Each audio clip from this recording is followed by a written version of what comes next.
me pisa, é um desarrollo que me aplaudi. A la vez me pisa, me quiere el desarrollo na aqui também juist passou em coalição.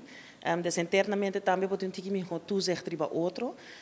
Onde eu também tenho um tiki mais controle riba é acto na de diferente partido que está dentro coalição.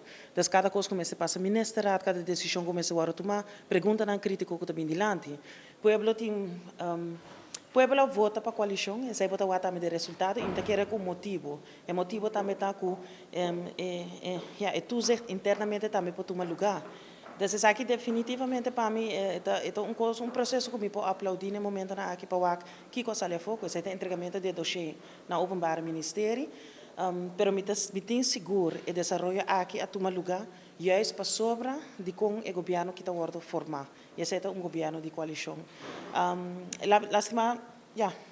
Lastimadamente, essa é a palavra, minister Ursula Arens na partij, passou de trabalho na etapa fo, pero me tem seguro se está em sala, também lá riba palavra, para conosco de uma forma de integridade e que te passa na nós mesma espera, não somente de governante, mas a mim mesmo como parlamentário que comigo o que significa para o processo de integridade também na Aruba.